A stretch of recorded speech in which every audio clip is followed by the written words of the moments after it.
Hey guys, welcome back to the channel. Nigel here with you, Nigel's Modelling Bench, and this is part 3 now of our double build of the Kitty Hawk Ural 4320 and APA5D. So we've got a cargo truck and we've also got the airfield support truck. So as some of you will be aware, I do love my Russian stuff because I think most modelers do deep down, even if they're not that interested in the subject perhaps, they do give you some fantastic opportunities for weathering and everything, because let's face it, they're not their vehicles, their aircraft, their airfields, they're not kept perfect like say US Air Force stuff is. And you know, when you kind of think about it, do they need to be? But they just, the way the Air Force, you know, the Royal Air Force and the US Air Force and a lot of other forces across the world, they keep everything absolutely immaculate. The Russians don't seem to worry about it so much, or the Soviets or whatever, so whatever area you're looking at. So it's much more interesting for the modeler when it comes to stuff like this. So if this was a US Air Force truck, it would be bright and quite glossy and kept immaculately clean, and the tires would be clean because they'd never see mud in their lives. Whereas with this Russian stuff, you know, the airfields are, you know, they're not as well kept as some of the US Air Force stuff. And if you look at some of the aircraft, you know, some of the MiG-27s and the Su-33s and stuff, you know, you'll see that the sides of the cockpit where people have been clambering in and out, paint's all worn off and stuff, and it's just great. So anyway, so we left you in part 2 and we assembled all the cab. I don't remember if in part 2 I glued the doors on, but I've glued the doors on now.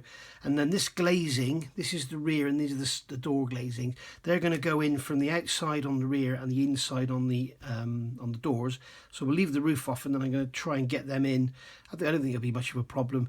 We did have to file around the inside of the window aperture a lot to get the glazing to fit. So I've actually masked off around the inside of the cab, and then I can get some good paint in there. And basically I'm going to have to stick my fingers up in here and paint it. So we've got the headlights covered up. Remember, we've got the headlights and we've got the indicators and side lights there. Obviously the glazing is all masked up. Now with this kit we also get a little photo etch fret, and we get photo etch windscreen rubbers, as you can see. And what I've done here, I've actually removed the plastic film. You can see it's got a plastic film, so I've removed the plastic film both sides over the wipers, and then I've gone in and I've cut away the fret here and here on both of them, where the fret joins. So now we're only attached by this spindly little bit of fret down here. Okay, and what I've done, when I cut those off, I will leave that bit of fret on there, and I've drilled 2 holes in the windscreen. This is masked off again, so we've got the black rubber behind here, so we've masked off again, so when we actually spray the green we get the black rubber remaining. And I've drilled 2 holes in here, and then the wipers will go in there. Now if you notice, I've got 2 lines on here. I marked a line here and a line here to basically go along again with their image on the front, where the wiper is basically picking up from the centre of the windscreen. I thought, that don't look right. So I looked at some images online, and sure enough, they're not. They're way off centre and they're quite low down. So I've then drilled the holes here and here. They're just 0.45, I think, drill. And then what we can do is put them in with a drop of white glue afterwards, after everything's done. So so that's one good way of getting this done. So I need to spray around there now. If you remember, I made the masks up, absolute nightmare. This glazing has probably been the most fraught part of the build, if you like. None of it fits. The doors didn't fit particularly well, but the glazing was another story. Got it all to fit, lots of sanding, lots of trimming, and as I say, got it painted now, and we're good to go. So what I need to do is get this painted now, and I'm going to use this. Well, I think I'll probably go first of all with the XF27, the Tamiya black green, because I've got loads of it. This one I'm very limited, I've only got a tiny drop left, so I'm going to use the black green as like an undercoat, and then a very thin coat of this one, heavily thinned, and then we'll get that over the top, and that'll just give us that greeny colour. Now this is not the correct colour. This is what Kitty Hawk call out, BS381C-641. It's for Great Britain. Harrier Jaguar etc, it says on here, but it's H330. Now I was originally going with all the Russian greens and everything like I've got on the inside of the cab, but it kind of looked too light, so I'm looking at pictures of these things on Google, as I say, and most of them do appear to be this darker green. And some of the airfield stuff tends to have a little bit of a sheen to it as well, which this will have. So I'm going to go for this one, even though I'm not sure that it's right. These sort of Russian greens, they seem to be too pale. So I'm going to go with that. When it comes to doing the APA 5D, as I've said so many times, the pictures we see, the cab is this dark green and the back end seems to be lighter. So I think I'll probably do the back end in the Russian green when we're ready to paint that. But the cargo truck, certainly the whole thing will be this this darker green. And this is actually the cargo truck cab, because if you remember, we've got the wheels steered in opposite directions on the chassis, and then I've got the actual steering wheel inside steered accordingly so that it matches up. And this cab here, you can see this one's steered to the left, so that's going to go with the APA 5D, and this one's steered to the right, so that's going to go with the cargo truck. And the way we determine that, if you remember, the instructions tell you to fit these tail lights to the chassis. The cargo truck doesn't have them. The cargo truck has the tail lights on the actual body here, which I'm not fitted yet, and the APA 5D has the tail lights fitted here on the chassis as per the instructions. So that's another one to be careful of. I'm making a list of all the issues, and then at the end of the build we'll cover all the issues, so you'll have a list then of what you can go through when you build yours. So let me get this painted, and then I'll come back and show you what it looks like when it's done. And here we can see the major components of our cargo truck now all painted, and this has been done with an undercoat of the XF27 and then an overcoating with the 330 H330 green. Now Mr. Hobby has two downsides. One is it takes a while to dry. That's the one downside to it. The other downside to it is it works best with Mr. Colour Leveling thinners, so really it's sort of the hazards are much higher than with some other paints like Viejo and stuff. But really, if you're using Viejo paints and stuff, you already know that they come off very easily. They're very easily removed. You have to use primers and stuff. So, you know, it's sort of 6 of one, half dozen the other, really. But basically, there we go. They're all painted now in the Russian green colour. Well, the English green colour, but the Russian green that they're calling out. So wait for all that to dry now, and then we can look at getting this all assembled. I think I'm going to give this a semi-gloss coat in an hour or so when it's gone off a bit, just to sort of give it some sort of protection, because we are going to be, you know, weathering the cargo truck especially. We're going to be weathering it quite heavily, giving it some rust, and you know, the cargo bed will beat that up a bit as well. I'll probably be doing a base colour in there and then doing some hairspray techniques on that. So there we go. So now once that's gone off, I can get the same done to the cab on the APA 5D, and I don't need to show you all that again on camera. The reason I've done it in one is so I only have to make one set of masks. So as I say, once this is done and dry and all painted and everything, I'll get the other truck done, so or the other cab done. So I'll see you back probably when I've done the clear coat, and then we'll go from there. Tell you what, guys, it's 2 steps forward, 3 steps back with this bloody thing. I don't know if you noticed in the shots just now, but I started fitting the glazing and then noticed that I hadn't got any green paint over the top here, so this was all still like the yellow plastic underneath. So had to do that, and then I've gone over it again with some satin varnish, so I've now got to leave that a couple of hours before I can play with it. So there we go. Windscreen, I've got the wipers on, a couple of drops of super glue in there, and as you can see, as I drilled them out from behind, so put the wipers in, a couple of drops in super glue in from behind, job done. As long as you don't people talk about super glue fogging up clear parts. They generally, okay, don't worry for generally, it will only fog up clear parts if you seal in behind. So if you've got plenty of air going around it, all that in there is just finger marks you can see on there. That will just wipe off, but it wouldn't be perfectly clean in real life anyway. So but yeah, so if you are using super glue with clear parts, if it's like a cockpit canopy and you're gluing, say, onto a P51, it's a one-piece cockpit canopy, put super glue, you'll probably fog the inside up because it's got no air. But if you've got air circulating, it generally won't. So But as I say, I take no responsibility if it all goes wrong for you. But that's generally what's happened in my world. So I'm going to glue these in. I'm going to actually glue them in using Tamiya Extra Thin, because I like to glue my glazing in solid. I don't like using clear glue. So please, in the comments below, I always get people commenting below, you should have used clear, you should have used this, you should have used that. No, I should have used what I wanted to use. Okay, that's what I've used. The thing is, with using clear and everything, you get it oozing out and dobs of it everywhere, and the glass is never actually solidly fixed. Whereas when you use Tamiya Extra Thin, it welds the actual glass in there. So that's why I'm using Tamiya Extra Thin and not clear glues. These windows on the side, they fit in here with a lot of work. They fit beautifully. Don't be fooled. Don't take my word for it that they fit beautifully. Don't listen to this and no other part of the videos and say, oh well, you said the windows fit on mine. They don't. They take a lot of work, a lot of sanding in the apertures to get them to fit. But once they do fit, as you can see, they just snap in. And you can see we've got the black framing around there nicely now. So it does make for a very, very neat and tidy job. But like I say, a lot of work to fit them. And unfortunately, like I said before, if you want to do your model with the doors open, you've got this great big thick flange around the inside. You can see there. Yeah, which is totally unrealistic. And it will actually go in some more. You can hear it going in. Being careful not to push the door off.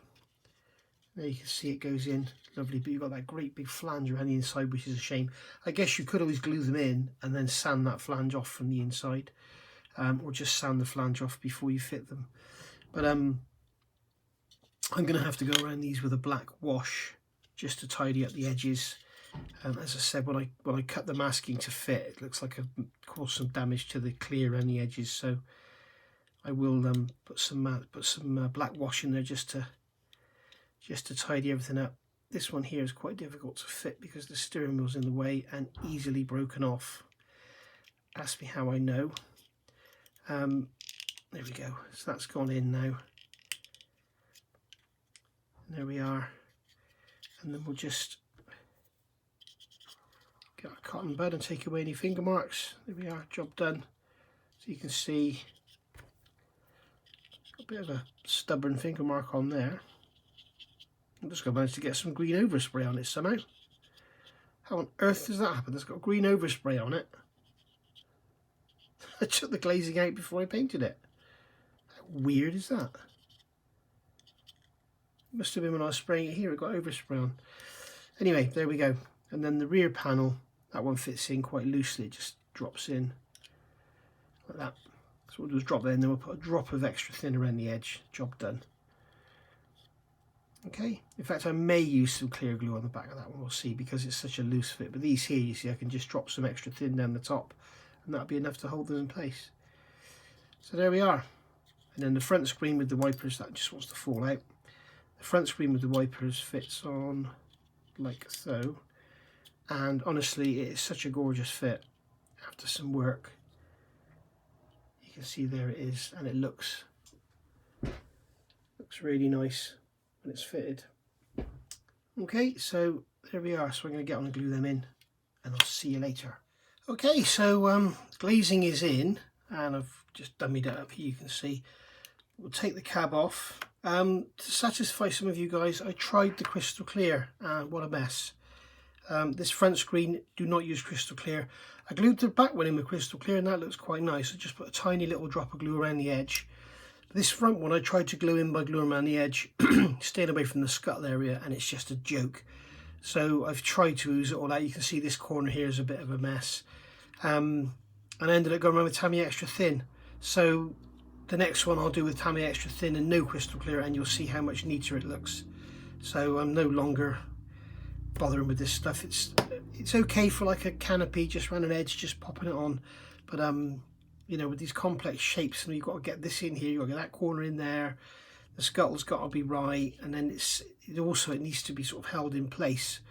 So yeah, I'd much rather use Tamiya Extra Thin, thanks. If you look how much neater this side is, okay, compared to that side, That's no crystal clear, that's crystal clear. So not happy with that at all. But it'll be clean. I mean, the thing is as well, it can be rubbed off, can't it? So we can rub away any crystal clear that's oozing out, and then or I could just cover it with dust. So it's not a problem. Side windows, I've run Tamiya extra thin around the edge, and they've gone in beautifully. So the roof will fit on like so. You can see that just sort of clips on almost. You could have it removable if you want to. So that is basically that cab pretty much finished, other than some bits that go on here, which I don't know what they are. And then we've got some mirrors as well. So we'll have to get those painted up and glued on, but I'll be doing that last. So that sits on there like that. And you can see that we've got our Russian cargo truck there, looking all nice and pretty. Still pressing along with this. Got the windows masked up and painted black now, as you can see. Got the wiper blades ready for the second cab. We've got the first coat of paint on the second cab. Roof is done, so let that dry off for a while. That's the Tamiya paint. Let this dry off, and then I'll remask the windscreen and then do the green again. I gotta be honest, guys, doing this once is bad enough. Doing it twice is absolutely soul destroying. But can't wait to get these cabs done. Then we can get this rear end done on this one, and then we can call that a day for is it part 3 now we're on? Yeah, part 3. And then we can look at getting the weathering done, which will be the fun part, doing all the fading and that. I've got to go around and do all the lights and everything as well. I'll show you that. And yeah, we'll go from there. So see you in a minute. So second cab's all done now, painted all the windows and everything, drilled the windows for the windscreen wipers. And then after I got the cab painted, I went and put my finger in it. And if you can make that out there, if you can see that, right there, you can see there's a fingerprint. So I've got to sand all that out now, which is wonderful. So yeah, I put the cab down, I had it on the back of the fingers like this, and then I went like that or something, and just put my finger in it. So I'm going to get a, what have I got here, 1500 grit sponge. I'm just going to gently sand it now. I might get away with just sanding it, and that'll be it.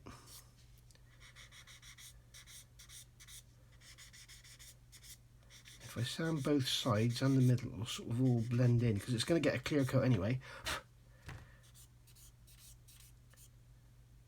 I think that'll do. For once, something's gone right with this build. I was half expecting to go right through and then have to do it all again. There's got a bit of dust or something in there. Let's go grab a skinny sponge.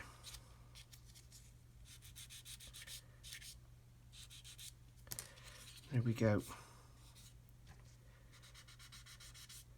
As I say, we're going to be weathering all this anyway. Going to be bleaching the top surfaces. So that's ready for a clear coat now. So I can give that a clear coat, and then we can come back and put the windows in. Okay, so this one's had a coat of semi-gloss. So now you can see the difference in the semi-matte and the semi-gloss from MRP. This one is the semi-gloss MRP 125. Available from Premium Hobbies. If you use my code NMB10, you'll get a 10% discount. So basically, you can still see the finger mark in there. If I can catch it in the light, there we go. You can still see the finger mark there. So we'll leave that to dry, and then we'll sand it again and give it another coat. I'll probably go with the semi-matte, because it won't be as obvious if I do a semi-matte and there's Jess fighting with her bed. So once again, I have to stop, leave this to dry, and do something else. So I could get on with that this rear unit on here, but right now I don't really want to, and my hands are disgusting from doing the Land Rover engine. See you in a minute. Right, so cab's done. Managed to rub that out, and then I've gone over with some semi-matte this time rather than semi-gloss, and I've got well my finger. So yeah, it seems whatever I do to this bonnet, I make a mess of it. I've got something wet on my finger, so I'll let that dry and I'll rub that off afterwards. So just been doing some painting. In fact, I hope that's not bloody thinner, because I've just cleaned the brush. I'm hoping that's not thinners. The way that's dried out, it may well be thinners, but it hasn't damaged the coat. So, oh jeez. Right, so I've just painted these mirrors with GX2. This is the Mr. Colour Fantastic Gloss Black. If you're after a really good gloss black, this stuff is awesome for under your metals. So we can get some chrome on there to make it look like mirrors. Done the headlights, just painted those inside with the Viejo aluminium, and then put the lenses on the top. Let them dry, and then we'll go around the outside and just sand them smooth, and then we'll spray them, and then we'll rub the paint off with a cocktail stick off the lenses. And I got these here just to show you. This is typical, well, these are as well. This is typical of where kit manufacturers like Wingnut Wings and Tamiya really stand out above everyone else. You've heard me rant about my sprue attachment points on the Revell BF109 on the fuel line, where they've got the sprue attachment point on the only clear part that you actually see. Well, if you look here, these things here go on the side. I'm not sure what they are. I think they're marker lights, but they actually go onto the sides of the cab, and that is the upper surface. So rather than put the sprue attachment point here on the bottom or here on the tab, they've put it right on the top, which is exactly where you're going to see. And the same on these lights. Instead of having the sprue attachment point on here and here, they had it here and here. Okay, so everywhere that's visible there's a sprue attachment point, which is, if Wingnut Wings made this, the sprue attachment point would be, I'll use a cocktail stick to point, would be one there and one there, because that's the bottom and that's inside the hole. And then this here would just be a seam line to clean up, rather than having to deal with that. So that's the difference where Tamiya and the likes of Wingnut Wings, it's like what I always say, it's modelers designing kits for modelers rather than a CAD company designing plastic kits to make money. So there we go. Right, so I need to let everything dry now. I need to get some green paint on these, let them dry, sand them down, get some green paint on these. In fact, I think what I'll do is take these off the sprue, and so annoying. I'll just stick them in a bit of blue tack or something, I think, to paint them. So I'll see you in a sec. Right, pressing on. Decided to do some work on this one. As you can see, I fitted, my hands are covered in paint. As you can see, I've fitted these little handles that are here in the instructions. Where are they? Blah, blah, blah, blah, blah. Where are they? Where have they gone? I know I saw them here. There they are. A29, got these two handles either side, and what I've done is my little thing I showed you, one of my little mini tips. Leave the sprue attached, then you can just glue them on. It saves them pinging off the tweezers, and then once the glue is dried, you can just come along with your cutters and remove the sprue nibs, like so. So it's like modelling in reverse, if you like. And then once the glue is properly hardened, you can get in there with a knife, sanding stick or whatever, and clean up the sprue nib. So that is, get off. That is that one done. Okay, so we can clean those up when their glue's dried. The other thing we've got then is these, get rid of them. We've got these handles that go along the top here, A24. And where are the plastic parts? I have them, here they are. And they're not very nice at all. They've got a really big seam on them, and then you've got the sprue connection, and they're quite fat. They're sort of 0.8, so in 48 scale, what would be that? That would be like 30 odd millimeters diameter. So I'm using 0.5, which would be like inch diameter. So what I've done is I've made one here. I've got some 0.5 brass rod, and I've made one. And as you can see, I've drilled the holes, marked the holes out where they're going to go. Excuse me, state of my fingers, guys. I've been working on the Land Rover. If you follow my Land Rover channel, Defender 90 Keswick, Nigel's Land Rover channel. Nigel's Land Rover channel will find it for you. You can see I'm doing a complete rebuild of a Defender 90 on there. Every single nut and bolt is covered, and that's why my hands are in such a state. So the chemicals always get to my fingers, and I always get splits on the end of my thumbs because I bite my nails and they look disgusting and blah blah blah. So please don't mention in the comments my hands look disgusting, because I know. So there we go, got a handle on there, look, and if you want to you can bend it or whatever, and you can make it look a bit weathered and stuff. So that's a lot better than having the plastic on there. It's also a lot stronger. So and with this it works out, if you've got one of these Mitutoyo digital calipers, it works out perfectly across the width of there. So you can just bend that with your calipers, finish that with your pliers.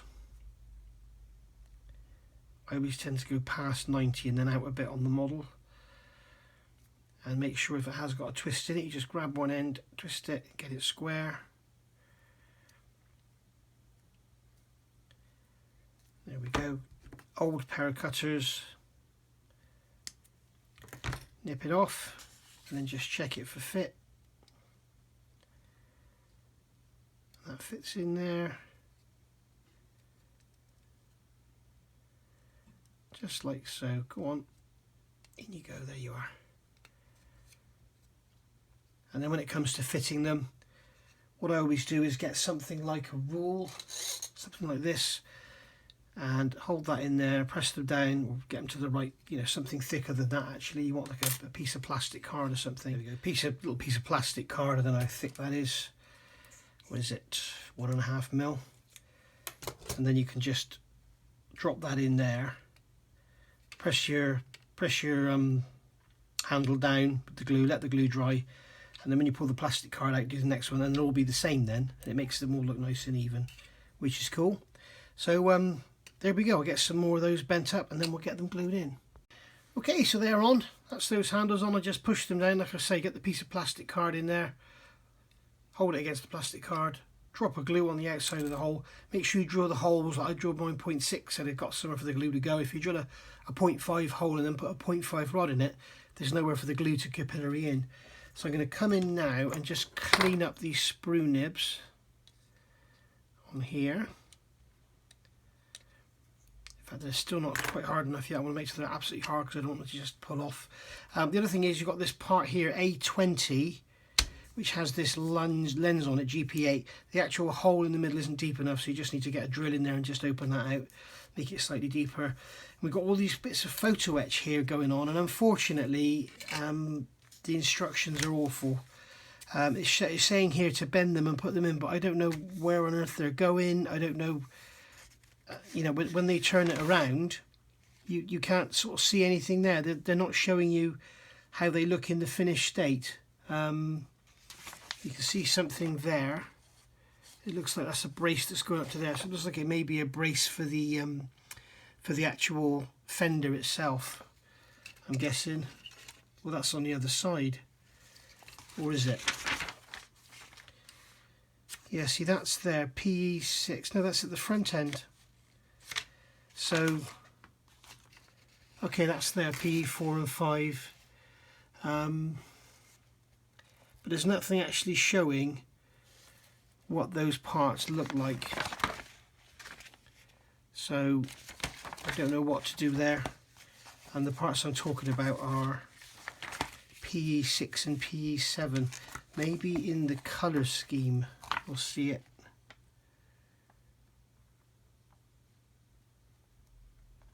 See, there's nothing there. So I don't know. Bloody kitty, open their instructions. Okay, so I found some real photographs on Prime Portal. I'm not going to put the photographs up because of copyright, but they're on Prime Portal if you want to go have a look. There's a full walk around of the APA 5D. So these braces actually go up underneath to support this tread plate here. Trouble is, there's nothing in the instructions about this side, but they've also got them on this side. And luckily, we get two sheets of photo etch, because it's funny, I think they've only given us 2 sheets of photo etch because of the windscreen wipers. And believe it or not, the photographs on Prime Portal, the actual APA 5D doesn't have windscreen wipers. So interesting. So I'm going to get those cut out now and glued on in whatever shape I can. I don't know how they're going to look, but they're obviously on there in some sort of shape or fashion. I'll use the photographs to get them in the right place. Okay, pressing on here. Got those little steps on there. Make sure this step on the left hand side is back as far as it will go up against the fender, or it won't fit in behind the fuel tank. Ask me how I know. Got these bits of photo etch on here. Got the wire handles on. This photo etch is a real disappointment, to be honest. It's almost like this was made by another company and designed for a different kit. It's just awful. The wipers are okay because they're just a flat wiper and you just fit them into a hole. You don't have to do any folding. But these actual brackets and stuff they've got, they bear no resemblance to any pictures I've got of anything real. And it's just, I don't know, it's just a bit rubbish, really. These booms that go together, they require a bit of special attention to get together. So I'll just run through that. As you can see, they're on the sprues with like 1 million sprue connection points. So what we'll do is nip these off and we'll cut them off as close as we can. And then what we'll do is, after it's all glued together, we'll sand it all out then. But also we've got to look at the how they actually go together, because something I've noticed, I've done one of them, as you can see. If you do, you can't see it, it's here. I've done one of them.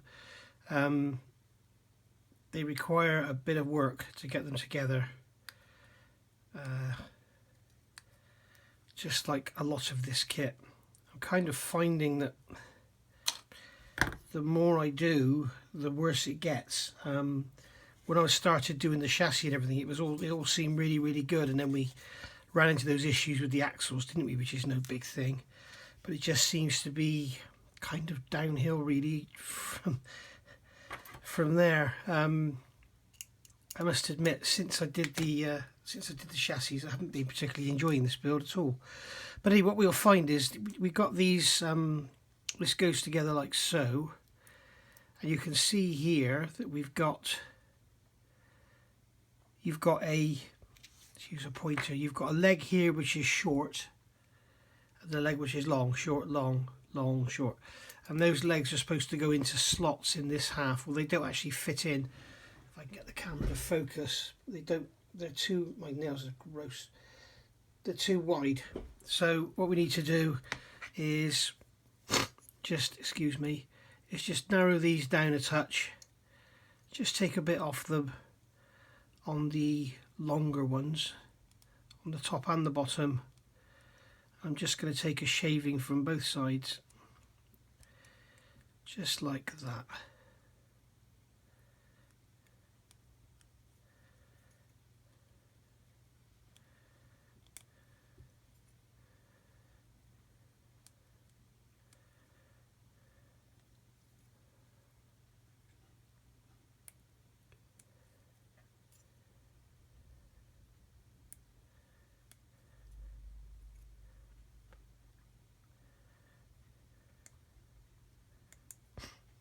There we go.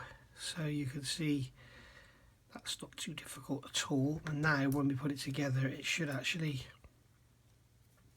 whoops, I just bloody broke that. What an idiot. It should fit together easily. Can't believe I did that. What a klutz. So that'll go together like that, and then these will all just fit into those slots now, as you can see, because I've narrowed them down. They will actually slot in now. Okay, so there we go. So I'm going to glue that together. We need to peg it all together. I'll show you when it's pegged together, but we need to use clothes pegs. If you use rubber pegs, because you've got a rubber soft on the end, rubber bit on the end, as you peg it, it sort of just all distorts in. So you need to use hard pegs so that it keeps it flat. And I'll show you what I mean in a minute. Okay, so here we can see it's all clamped up. As you can see, I've used hard close pegs. These are the reverse close pegs, so they clamp on the back. You get better clamping, but obviously it saves it collapsing. If you put a rubber peg on, like I explained just now, if I can show you what happens, because it's soft, it kind of, if you can see that in there, but it kind of flexes the sides in. It sort of, instead of being straight, it goes like that, and it may well dry like that, so you need to be careful. But once they're all glued together and the glue's gone off, they're quite nice actually. Nice little bit of kit. So we can make sure we haven't got any lumps or anything on the top that we don't want to sand off that need to be there. We can just sand the tops and bottoms level. Make sure there's none of those old sprue nibs on there. Make sure we've not got no glue oozing or anything anywhere. So now there's a bit there that needs to be glued. just in there. So grab another clamp that together. That should stay. And there we go. And I've used quick setting on this because basically it's a very hot glue and it'll make it hold down really well. So there we go. Now these things here, these all go along the sides and support these little photo etch frames, which are bloody ridiculous. They're so fragile, it's ridiculous. So you have to be really careful with them. And also be careful because it's showing you here, look, you've got A4, okay, there, and then when you come up here, A4 is on the end. So I don't know what they're doing there. I think they're trying to show you that you're supposed to slide it through. Well, you don't need to because it's open. There's A4 there. You could just slide in the top. So I don't know what they're talking about. Don't know if they do really. So there we go. Now once I've put those bits on there and done this, then we're pretty much done. And we can get some paint on it. Now we have got some cables which are optional. Shows them here. Here we go. This is the cable. It's quite nice stuff actually they've given you in the kit. It's got wire inside it, so it'll be easily positionable, but I'm not sure if they've given you enough. But they sort of come out the backs here and everything, so we can have a look at that afterwards.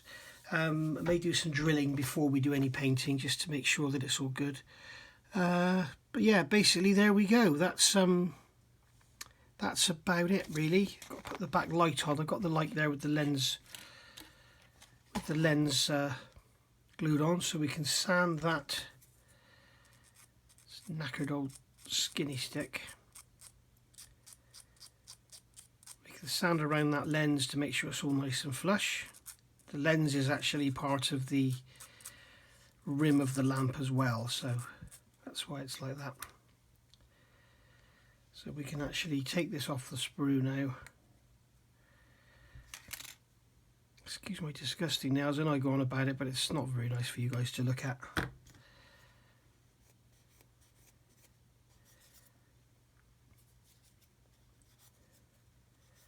So that, and then we'll get a skiddy sponge.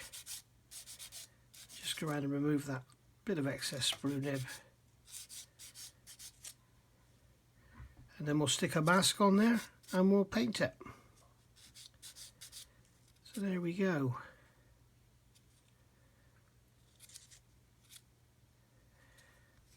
All good. Everything's coming together now. We're nearly there, and believe me, I am looking forward to the end of this build because, you know, I think the weathering bit will be a bit fun. But sure, the end of this build, the latter half of this build, has not been very pleasurable at all. Right, so let me get all this done and then I'll be back. Right, so we've got these done now, and I've glued that piece there, which is A31. I've glued that one on there. Now, this is getting beyond a joke now. The instructions here tell you to glue together A9, A13, A10, A14. Okay, so you've got left and right. So it's not telling you to make two. Okay, it's not telling you there's left and right. It's not showing you any differences. So you have to look for them yourself. And what you will notice is on this end here, you've got this semicircular moulding here on the side. So you actually do have a left and right. Okay, so you need to make sure you've got the right side that you're working on, because when you glue on these bits here, you can see that when you look at these, they're wider on one side than they're on the other. So they go on with the wider side to the outside. Okay, so you can see there, the wider side is to the outside because that's where the radius bit is. Right, so basically you're going to need to make a left and right, which they don't tell you. So one's going to have to be that way round. You see, there's nothing that tells you anything about it. So one's going to have to be longer side this way, the other one's going to have to be longer side that way. All they show you is that one there fitted, which is great. Well done, thanks for that. There is another issue here. If you look at these instructions, you can see it's telling you to put A1 times 2, you've got the A31 there, then you've got these A19s going up, and then you've got the A5, the A3 and the A4 going on the PE bit there, and that's going to go up. But it doesn't tell you where to put them. There's no holes, there's no locations, there's nothing. So you look under here, and what you've got is a series, take this one, what we've got under here is a series, it's just a gap, okay, and there's all these cross braces going across, so you think, well, Obviously then these actually just come along and they glue onto there, like so. But no, because if you look, they're actually not positioned at the gantry points. All right, so I can only assume that what they want you to do, when I say gantry points, I mean these points here where the gantries meet. So I can only assume that what they want you to do is just glue it onto the bottom edge there, which is just wonderful. Well done. That's not going to get knocked off easily at all, is it? So I've checked out some reference photos. Again, on Prime Portal there is a walk around of one of these, and it's really good because there's some good close-up pictures. And you'll also see what I've been talking about all along, where the cab and the back end are a different colour. So what I'm going to have to do is measure this. Okay, so I'm going to measure the gap in there.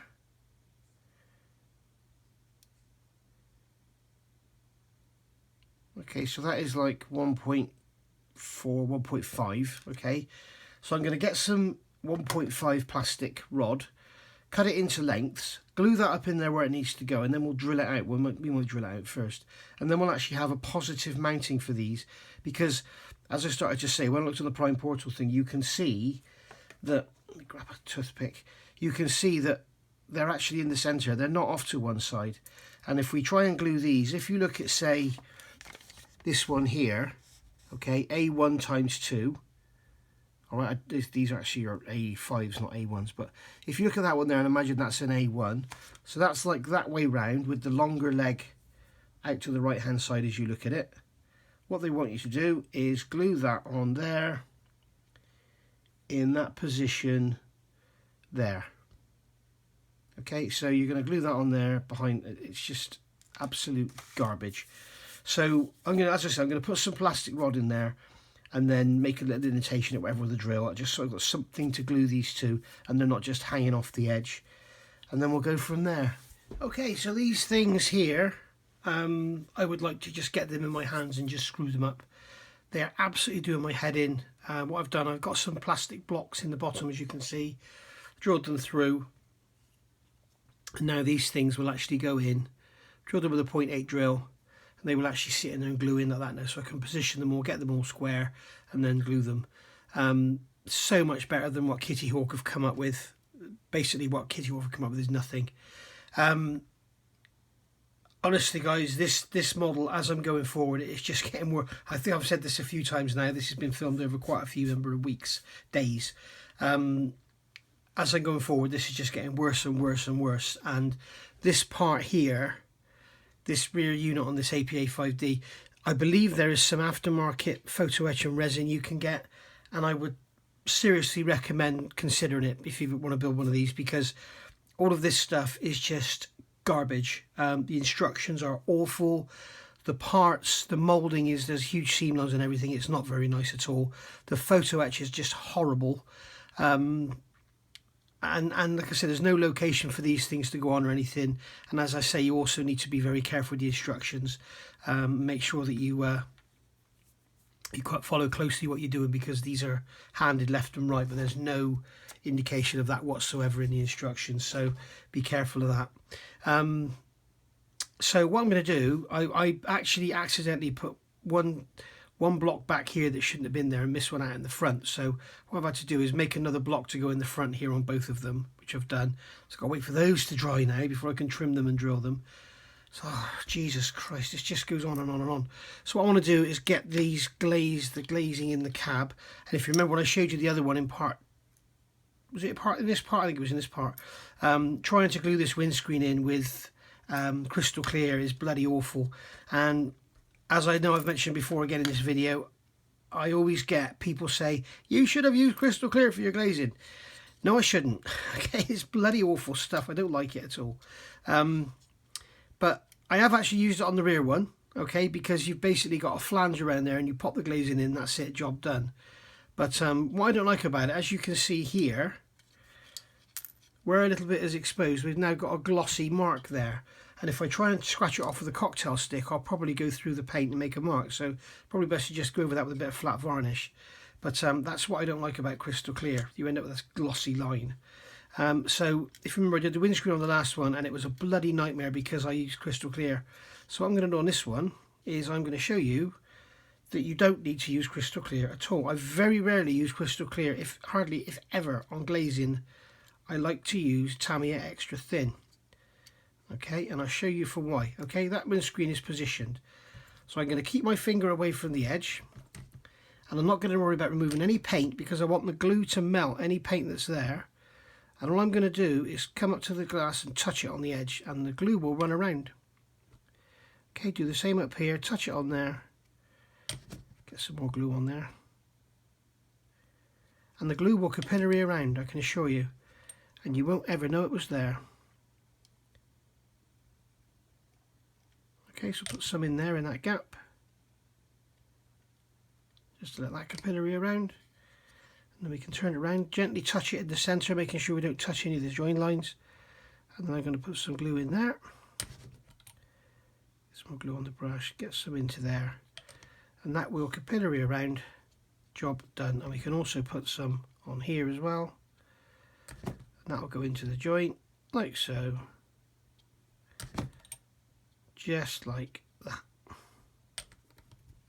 Okay, that's how I glue my glazing. Then we can come along with this side window. We can pop that one in there and it falls straight through. If you remember, I did a lot of work to get these to fit. So if you are building one of these, make sure you get all your fitting done before you do any painting. And there we go, there's all the glazing glued in. And that's done with crystal clear. And these are all done with Tamiya extra thin. So that's how I like to do my glazing. And you can see that that is so much tidier than the other one because I don't have all that bloody crystal clear oozing out everywhere. So there we go. Leave that to dry now. And then start looking at these bloody things again, I guess. I'll tell you, as some of you will know, I don't know how long after I'm filming this you're going to be watching it, but my mojo is non-existent at the moment, and trying to do something like this when, oh look at this, it's all moving around again. Trying to do something like this when your mojo is down is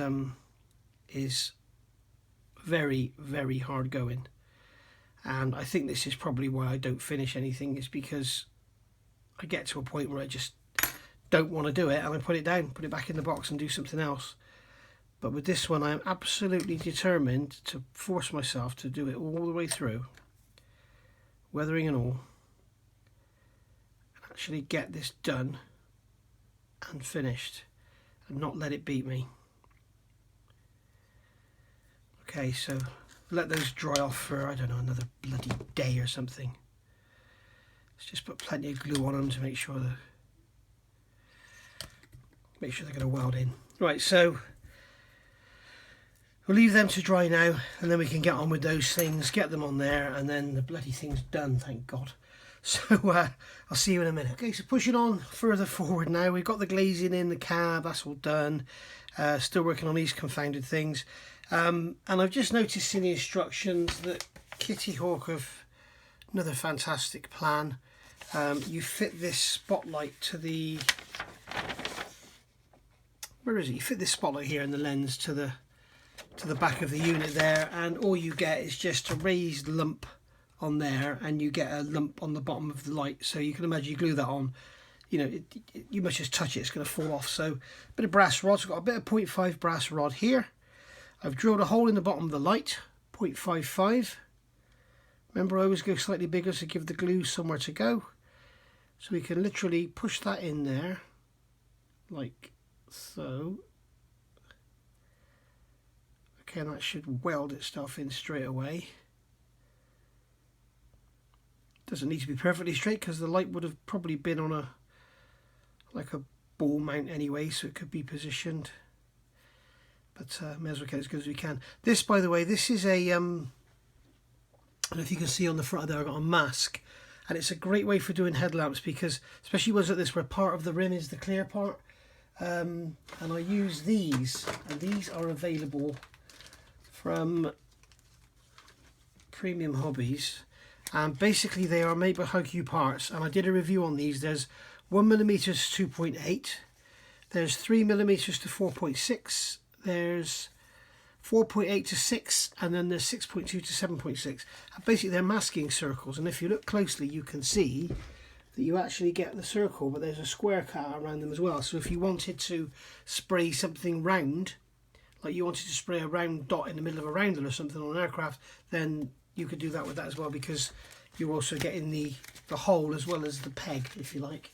So worth looking at those. They're really handy. I did the headlights with them, and you can see the headlights look quite good there. And also I've done the little spotlight on the side with them, and if I show you that one, you can see that one looks quite good as well, because you're actually, you know, you're getting the rim around the light unit, so it looks quite good to scale. So right, that's that should be dry in there by now. So I'm going to take an old pair of cutters. Excuse me. Take an old pair of Tamiya cutters and just cut that off to say just a few mil long, and then I'm going to dip this end in the super glue just like so. Make sure you get a drop on there, and then we'll turn this round and we'll just stick that in that hole and push it down. And I haven't been quick enough. Yeah, I have. If you're too slow, it can actually glue itself halfway down. So there we go. That's that light on there now. Now you can see I can bloody pick it up by holding that light. You know, it's much better than just having it sat there on a glued on pedestal. There we go. So that's that done. I'll probably be drilling some of these as well, so I can add some cables before we paint it. So there we go. So I've now got to just sit here and wait for these things to dry. Well, at last we got there. We got there in the end, and they're done. So that's what you can see there, and you can see where I've put them up into those plastic rods I added in the middle. So a bit of a tidy up on the inside required, I think, because they don't look very nice from the inside. But probably cover all this with cables actually. If anybody knows what this stuff is called, I'd be interested to know. It's like a very soft wire with a coating on it. It's not like the stuff you get at little cars. It's very soft, and I don't think they give you enough in here really, anything like enough actually, because you need to be able to wrap loads around her and cover it all up. So if anybody knows what it's called, let me know, and I can buy it on a roll rather than the I don't want to use the lead wire like you get again from little cars, because that always comes in little short lengths, doesn't it? I want one long length of something like that. Right, so I think this video's gone on long enough, so I'm going to call it a day and edit and upload it. Now in the next part, what we need to do is obviously get this painted, okay, because everything else is, we've got the two trucks here. Okay, so there's our two trucks. So we've got the cabs all done, the windows are all in, the interiors are all done, everything's done. I've got the mirrors on here. Now obviously I'm not going to add them until the end. I've got the rear lights here for the cargo truck, and I'm not going to add them until the end. We've got these things here. I don't know what they are, maybe if somebody knows, but these actually go on the side of the cab, just below the mirrors. And the thing is with those, they go directly over these lights which I've got to paint. So I'm not going to put them on yet. They actually fit in without even any glue, so I might be able to just get them in with a little drop of super glue or something inside the hole. They fit into those square holes there, you see, and that hole there is for the spotlight. So again, that fits beautifully, pressing in with no glue or anything. So it's almost as if you can imagine Monday morning in the office at Kitty Hawk. You know, the manager walks in. He's just had his drive into work, and he walks in and he says, "Hey, who's that young guy over in the corner?" "Oh, it's his first day today. He's just started." "So what does he do then?" "Well, he's going to be a kit designer." Does he build models?" "No, never built a model in his life." "Okay, we'll give him this project to do then. Give him the back end of the APA 5D. We'll see how he gets on."